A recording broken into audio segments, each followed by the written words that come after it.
তো কেমন আছো তোমরা সবাই? চলে এসেছি আমরা নতুন একটা ভিডিও নিয়ে। তো তোমাদের অনেকের মনে প্রশ্ন আছে যে দাদা, ফিগার অফ স্পিচ সত্যিই খুব কঠিন একটা টপিক। আমাদের বুঝতে খুব অসুবিধা হয়। কোথা দিয়ে কি ফিগার অফ স্পিচ হয়ে যায় বুঝতেই একদম পারি না। ঠিক আছে, চিন্তা করো না, চলে এসেছে তোমাদের দাদা ভিডিও নিয়ে। সো মোস্ট ওয়েলকাম সবাইকে আমাদের ফিগার অফ স্পিচের এই সিরিজের ফার্স্ট ভিডিওতে, যেখানে আমরা আমাদের চ্যানেলে কমপ্লিট ফিগার অফ স্পিচ আমরা করব, একদম বেসিক থেকে শুরু করব। এবং তোমরা যদি ফিগার অফ কিছুই যদি না জানো, অবশ্যই তোমরা ভিডিওগুলো দেখো, তাহলে তোমরা ডেফিনেটলি বুঝতে পেরে যাবে। এবং আজকে হচ্ছে আমাদের ফার্স্ট ভিডিও, ঠিক আছে? এবং আমি তোমাদের প্রত্যেক দিন ভিডিও শেষে আমি তোমাদের এইচডব্লিউ দিয়ে দেবো। সেই এইচডব্লিউগুলো তোমরা অবশ্যই কমেন্ট সেকশানে আমাকে জানিয়ে দেবে, এবং আমাদের নেক্সট ভিডিওতে অবশ্যই তোমরা তার অ্যান্সারটা একটু পাঠিয়ে দেবে, ঠিক আছে? চলো তাহলে দেরি না করে শুরু করা যাক, কাকে বলে ফিগার অফ স্পিচ। আচ্ছা, তোমাদের মনে আছে, দেখবে আমরা যখন ছোট ছিলাম তখন আমরা পার্টস অফ স্পিচ শিখছিলাম, অর্থাৎ নাউন, প্রোনাউন, অ্যাডজেক্টিভ, অ্যাডভার্ব, এগুলো মনে আছে সবার? দেখো, পার্টস অফ স্পিচ মানে কি, যে একটা বাক্যের বিভিন্ন অংশ। যেমন ভাবো, একটা একটা চার চাকা, একটা ভাবো কার, তার কারের অনেকগুলো পার্টস আছে। যেমন ভাবো, হুইল আছে, স্টিয়ারিং আছে, মিরর আছে, সিট আছে, রুফটপ আছে, কত কিছু আছে, ডোর আছে, তাই না? কত কিছু আছে। তো তেমনইভাবে দেখো, figure of speech, figure of speech মানে দাদা, মানে একটা বাক্যের বিভিন্ন ফিগার, ঠিক আছে? মানে বিভিন্নভাবে আমরা একটা বাক্যকে লিখতে পারি। এবং তোমাদের প্রশ্ন আসবে, যাতে কেন লিখবো, আমরা তো নাও লিখতে পারি। আচ্ছা দেখো, আমরা যেমন দেখবে কোনো একটা বাক্যকে একটু স্মরণীয় বানানোর জন্য দেখবে বাক্যটিকে একটু আলাদাভাবে লিখি, তাই না? তো সেইটাই হচ্ছে আমাদের ফিগার অফ স্পিচ, ঠিক আছে? তো ফিগার অফ স্পিচ ব্যবহার করলে তুমি যেই লাইনটা বা যেই বক্তব্যটা তুমি বলতে চলেছো, সেই বক্তব্যটা অ্যাকচুয়ালি একটু স্মরণীয় হয়ে যায়। সেটাই হচ্ছে আমাদের ফিগার অফ স্পিচ, ঠিক আছে? চলো আর দেরি না করে শুরু করা যাক। দেখো, সবার আগে আগে আমাদের জানতে হবে যে কাকে বলে ফিগার অফ স্পিচ। আচ্ছা, যেইগুলো বলবো সেগুলো মুখস্থ করবে, বাকিগুলো জাস্ট শুধু বুঝে নেবে, ঠিক আছে? দেখো, a figure of speech is a word or phrase. মানে ফিগার অফ স্পিচ হচ্ছে একটি মানে একটি শব্দ বা একটা শব্দগুচ্ছ দ্যাট ইউজেস, এবং যেটা ব্যবহার করে থাকে নন লিটারাল ল্যাঙ্গুয়েজ, অর্থাৎ নন লিটারাল ল্যাঙ্গুয়েজকে ব্যবহার করে থাকে কিসের জন্য? টু ক্রিয়েট আ স্পেশাল এফেক্ট, একটা স্পেশাল এফেক্ট তৈরি করার জন্য।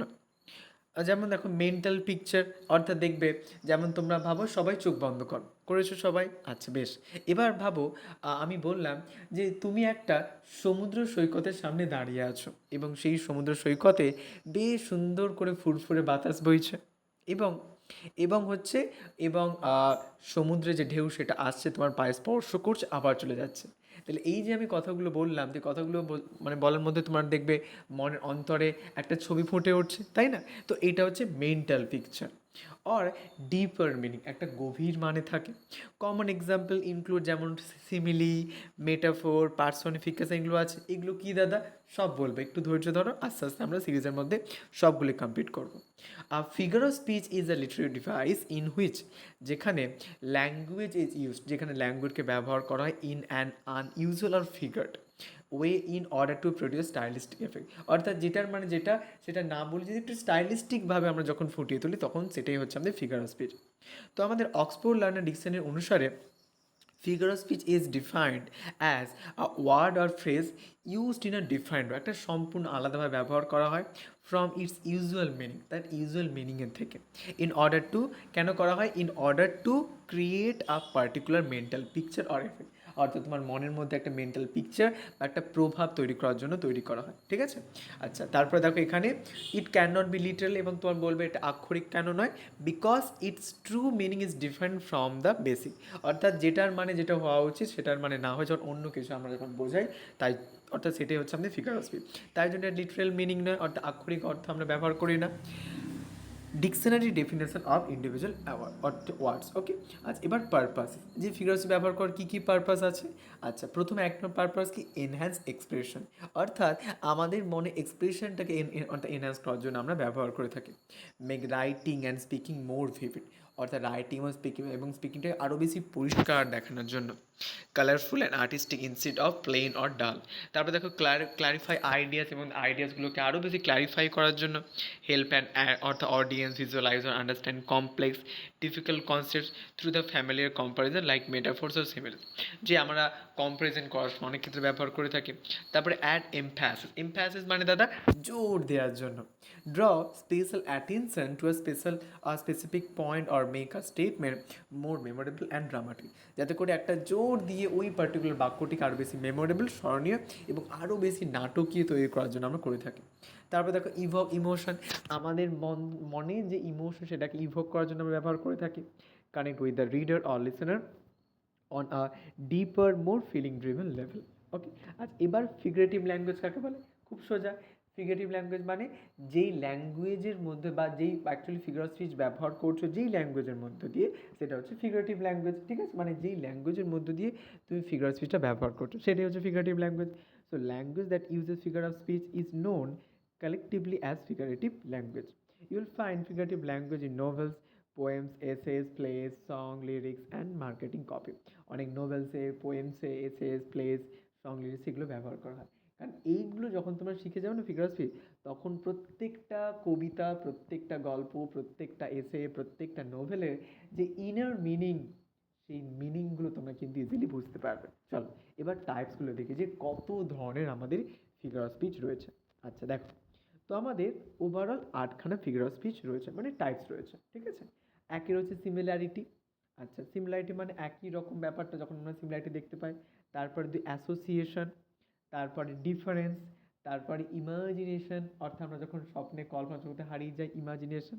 তারপরে ইনডাইরেক্টনেস, তারপরে সাউন্ড, তারপরে কনস্ট্রাকশন এবং লাস্টে হচ্ছে আমাদের স্পিচ।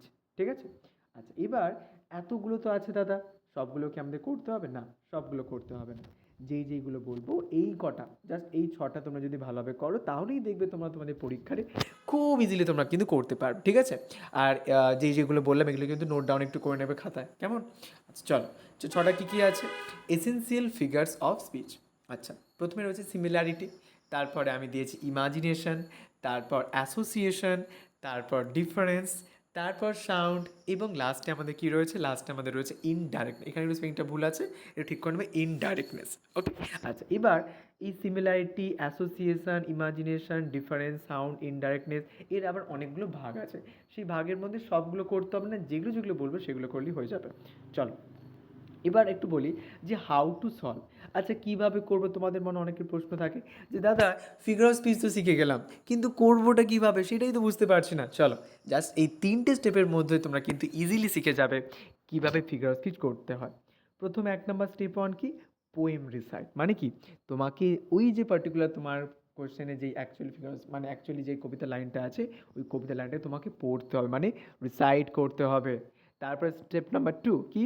আইডেন্টিফাই। তোমাকে এবার আইডেন্টিফাই করতে হবে যে ওই পার্টিকুলার লাইনে কোন ফিগার স্পিচটা ব্যবহার করা হচ্ছে। আর তারপরে অ্যাট লাস্ট এটা কি আমাদের step number 3, right definition and execution. অর্থাৎ ফিগার স্পিচের ডেফিনেশনটা মুখস্থ করবে, তোমার তো করা থাকবে, সেই মুখস্থ করা ডেফিনেশনটা লিখবে আর ওখানে একটু এক্সিকিউশন মানে বলবে যে কেন এটা এই ফিগার স্পিচ হয়েছে। ঠিক আছে, আচ্ছা চলো এবার আমি তোমাদেরকে এই যে ছকটা দেবে, ছকটা তোমরা একটু খাতায় নোট ডাউন করে নেবে সবাই। ঠিক আছে, চলো আমি একটু বলি। আচ্ছা বেসড অন আর টাইপস। আচ্ছা বেসড অন সিমিলারিটি, সিমিলারিটির উপর বেস করে আমাদের ফিগার স্পিচ 5টা। ঠিক আছে, আচ্ছা 5টা আমাদের মনে রাখতে হবে না, জাস্ট 2টো মনে রাখলে হয়ে যাবে। 1 সিমিলি, 2 মেটাফোর, 3 অ্যালিগরি, 4 প্যারাবল আর 5 ফেবল। ঠিক আছে, তো এর মধ্যে 2টো যে সিমিলি মেটাফোরটা জানলে আমরা হয়ে যাবে, অ্যালিগরিটা একটু হালকা একটু জেনে রাখতে পারো। তারপর দেখো আমাদের অ্যাসোসিয়েশন, অ্যাসোসিয়েশনের উপর ডিপেন্ড করে আমরা ফিগার অফ স্পিচকে 4টে ভাগে ভাগ করি। একে কি আছে দাদা? একে আছে মেটোনিমি, 2 হচ্ছে সিনেকডকি, 3 হচ্ছে ট্রান্সফার্ড এপিথেট অর হাইপারলেজ আর 4 হচ্ছে অ্যালিউশন। তারপর দেখো আমাদের রয়েছে ডিফারেন্স অর কন্ট্রাস্ট। তো ডিফারেন্স এবং কন্ট্রাস্টের উপর ডিপেন্ড করে ফিগার স্পিচকে আমরা টোটাল 7টাকে ভাগ করছি। একের হচ্ছে অ্যান্টিথিস, এগুলো সব লিখে নেবে, নোট ডাউন করি এবং বারবার এটা সকালে মানে অ্যাকচুয়ালি মানে ঘুম থেকে ওঠার পর একটা ট্যাবলেট আর রাত্রে ঘুমাতে যাওয়ার আগে আরেকটা ট্যাবলেট, জাস্ট মানে কি একবার জাস্ট 2বার রিডিং দেবে তাহলেই দেখবে তোমার সব মুখস্থ হয়ে যাবে। জাস্ট একটু নামগুলো মনে রাখবে। ঠিক আছে, এগুলো যেহেতু নতুন নতুন নাম তাই না, তো একে হচ্ছে অ্যান্টিথেসিস, 2 হচ্ছে এপিগ্রাম, 3 হচ্ছে অক্সিমোরন, 4 হচ্ছে ক্লাইম্যাক্স, 5 হচ্ছে অ্যান্টি ক্লাইম্যাক্স অর ব্যাথোস, 6 হচ্ছে প্যারাডক্স, 7 হচ্ছে কন্ডেন্স সেন্টেন্স। এবার দেখো ইমাজিনেশন। তো ইমাজিনেশনের উপর নির্ভর করে আমরা ফিগার স্পিচকে টোটাল 6টা ভাগে ভাগ করছি। একে কি? একে আছে আমাদের পার্সোনিফিকেশন, দুয়ে কি, দুয়ে আছে আমাদের অ্যাপোস্ট্রফি, তিনে কি, তিনি আছে আমাদের প্যাথেটিক ফ্যালাসি, চারে পার্সোনাল মেটাফোর, পাঁচে হাইপারবোল, আর ছয় হচ্ছে ভিজন। ওকে, এরপরে দেখো আমাদের আইডেন্টিটি বিভাগ করে আবার পাঁচটা ভাগ রয়েছে। কী কী?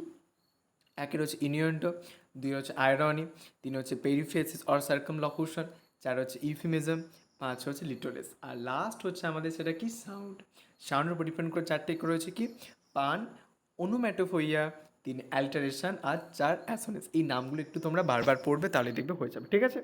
আর নেক্সট ক্লাস কিন্তু কেউ মিস করবে না। নেক্সট ক্লাসে আমরা সিমিলারিটিটা পুরোটা কমপ্লিট করবো, ঠিক আছে?